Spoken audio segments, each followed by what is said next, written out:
बांग्लादेश जैसी स्थिति आप अपने भारत में नहीं देखना चाहते, यही समय है, सही समय है, अभी नहीं तो कभी नहीं। यदि हिंदू एक आज नहीं हुआ, हिंदू एकजुट नहीं हुआ, तो वो दिन दूर नहीं जब भारत के और छत्तीसगढ़ के चौराहों पर ऐसा जो बांग्लादेश में हुआ वो देखा ना जाए। कितना डराओगे हिंदुओं को धीरेन्द्र शास्त्री?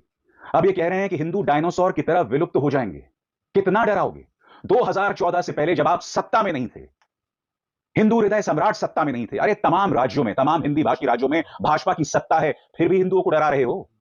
इसलिए कांग्रेस इन्हें भाजपा की एजेंट बता रही, क्योंकि आप जानते हैं भाजपा का पूरा शासन डराने, धमकाने और लोगों में असुरक्षा पैदा करने के आधार पर चलता है। अब सुनिए सज्जन को कहते हैं हिंदू डायनासोर की तरह विलुप्त हो जाएंगे। हिंदुओं को भारत सरकार को विशेष रूप से अब कुछ कदम उठाना चाहिए। हमारे भाई हिंदू परिवार कुछ दूरी पर बगल के पड़ोसी देश में मर रहे हैं, चल रहे हैं। यदि अभी हिंदू उनके काम नहीं आया तो हिंदू एकता किसी काम की नहीं है, चाहे गोपनीय तरीके से अथवा ओपन तरीके से।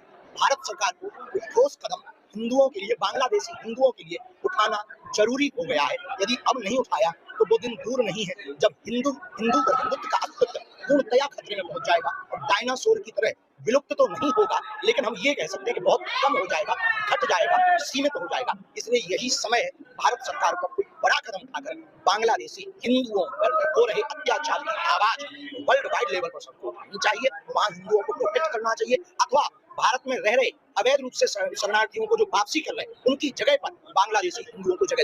छत्तीसगढ़ के पूर्व मुख्यमंत्री भूपेश बघेल ने कहा है कि तुम्हारे पैदा होने से पहले मैं हनुमान चालीसा पढ़ रहा हूं। सुनिए। छत्तीसगढ़ है, यहाँ कबीर जी, गुरु घासीदास जी की वाणी गूंजती है, संत महात्माओं की, और उस हिसाब से यहाँ छत्तीसगढ़ के लोग शांत प्रिय हैं। ये शांति का टापू है। दूसरे प्रदेश में जाके बोल के बताए भूपेश बघेल को विदेश चल देना चाहिए। ये धीरे साथ शब्द है ना। और क्या यही संत महात्मा के शब्द होते हैं? ऐसे ही होते हैं संत। हनुमान जी, अरे उसका जन्म नहीं हुआ था तब से हम हनुमान चालीसा पढ़ रहे हैं। कल का बच्चा है, क्या उम्र उसकी है? मेरा बेटा भी उसे 10 साल 12 साल बड़ा है। उसके बाप भी शायद मेरी उम्र से छोटे होंगे। वो मुझे हनुमान चालीसा के बारे में बताएंगे। उसका जन्म नहीं हुआ था तब से हम हनुमान चालीसा, हनुमान बाण पढ़ रहे हैं। वो हमको सिखाएंगे सनातन धर्म क्या है। मेरे ससुराल में 5 साधु हैं, इसके जैसे ढोंगी नहीं है। स्वामी आत्मा निखिलात्मानंद, सारे संत महात्मा हुए मेरे परिवार में। वो हमको सीख दे रहे हैं। और वो कहते हैं कि भूपेश बघेल को विदेश चला जाना चाहिए, छोड़ देना देश। यही बात दूसरे प्रदेश में होते ना तो नहीं बोल पाते। ये छत्तीसगढ़ बोल लिया।